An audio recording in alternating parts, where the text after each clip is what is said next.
Hello, I'm Annette Young and welcome to the 51%, a show about women reshaping our world. Coming up, despite risking disapproval from their families, Iraqi women are turning out in vast numbers during anti-government protests. And you might know her from Four Weddings and a Funeral, The English Patient or Gosford Park, but Dame Kristin Scott Thomas's latest role has nothing to do with acting. We'll be talking shortly to the newest honorary president of the Women's Forum.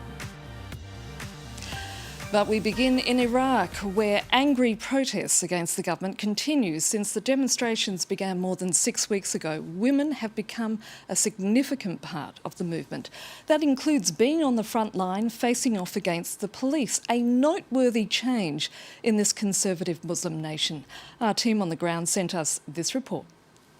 It's the beginning of a busy day for Noor and her friends.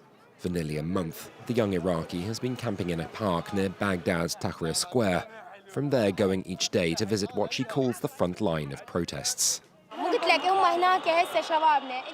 If they attack with tear gas or with grenades, we bring in material support.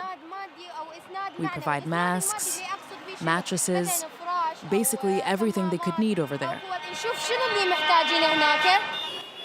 Noor's not alone. A huge number of Iraqi women have been drawn into the ongoing protests against the government, a rarity for a conservative country. At the beginning, the demonstrators had problems accepting it, but it's become reality for them. Women exist here, but their rights were taken away. And with this revolution, God willing, things will change for them in Iraq. In Tahrir Square's crucible of comradeship, that kind of thinking seems to have become the norm. Women have the right to demonstrate. That's their right. They're men's equal. It's normal that they would fight for their children, for their families.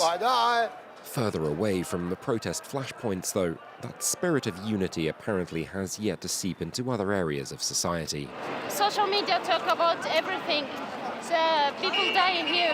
Some family don't let a female come here to share with other people.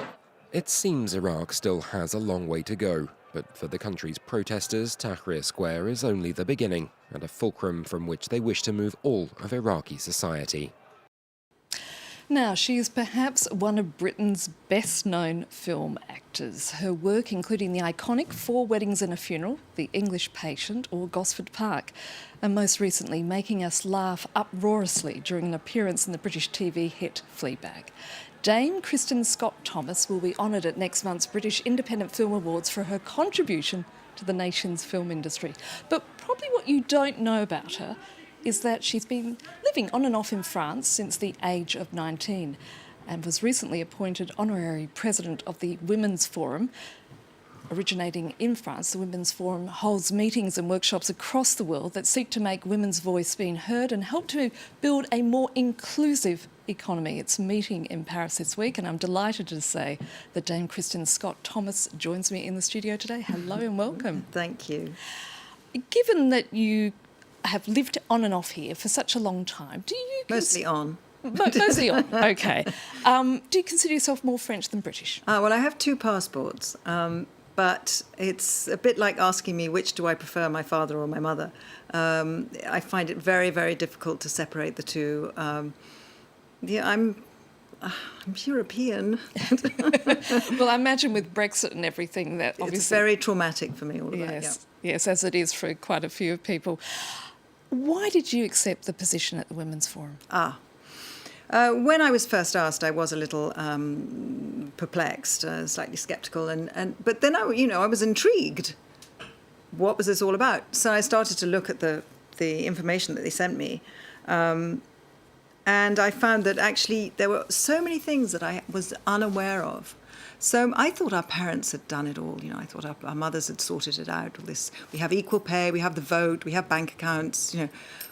What else is there? There's so much more. It's just unbelievable. We can be so effective in everything from climate change. We've got to get AI on our side. At the moment, it's been controlled by men, and so the algorithms are all sort of out of sync with they make 35% mistakes when they're looking at a dark-skinned woman. I mean, we have to deal with this.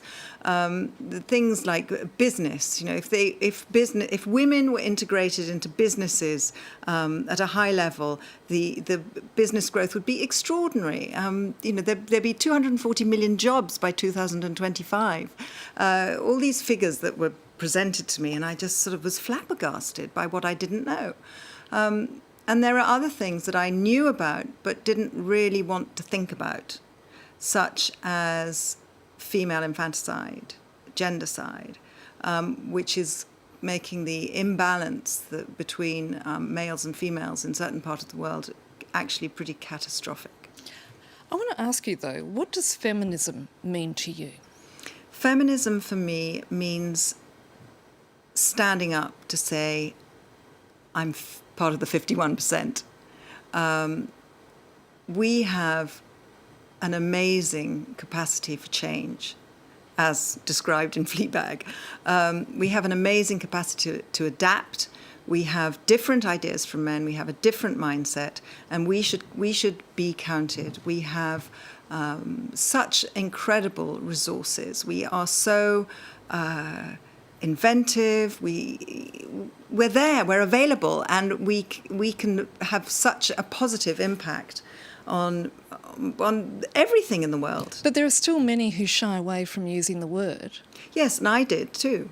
Really? I didn't think I was. But then I grew up in the 60s and the 70s when feminism was something which was all about the patriarchy, and, you know, I couldn't, the patriarchy, and I couldn't really fathom how that worked. But since I've become, I work less, I have no children at home, I've got more time to think about it.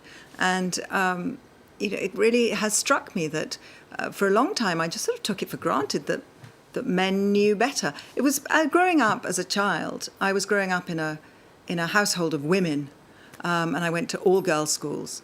And then I discovered men and what they, you know, how they told us what to do, and how they were always the boss, and how they seemed to know better.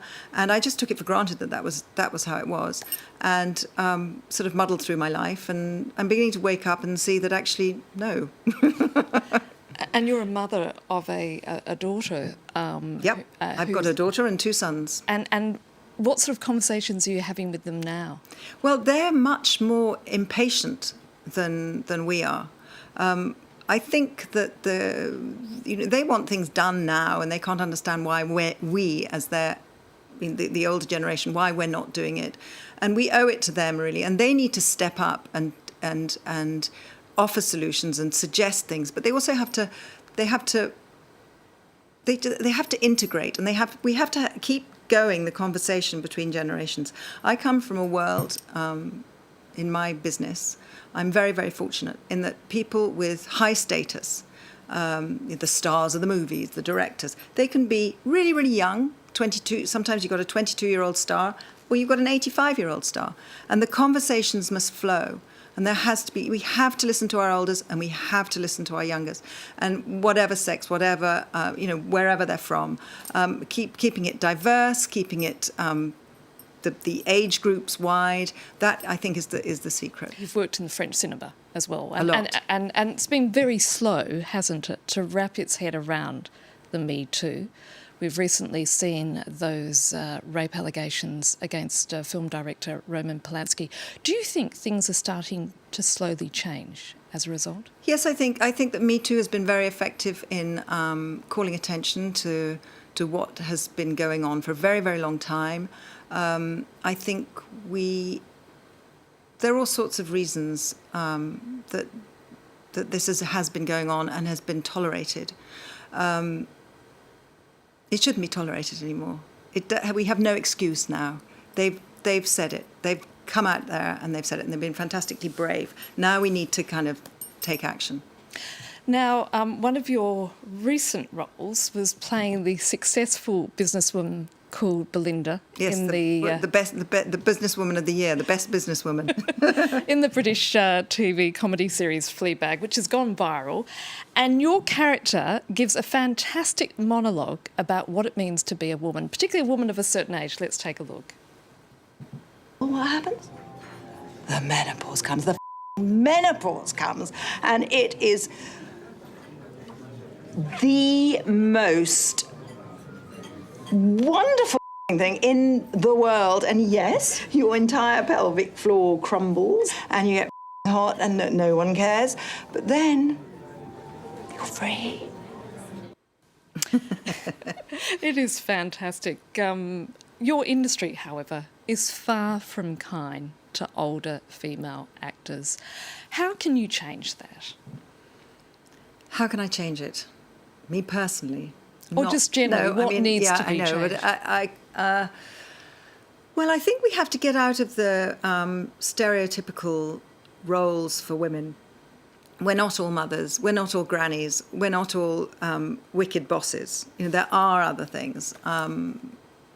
Women are more complex than a lot of the characters that are devised for fiction. But, you know, we're getting there. Kristin Scott Thomas, we're going to have to leave it there. Thank you so much. And that's it for this edition. You can also connect with us via our Facebook page, that being France24.51%, or do send us a tweet at _51%. So until our next show, bye for now.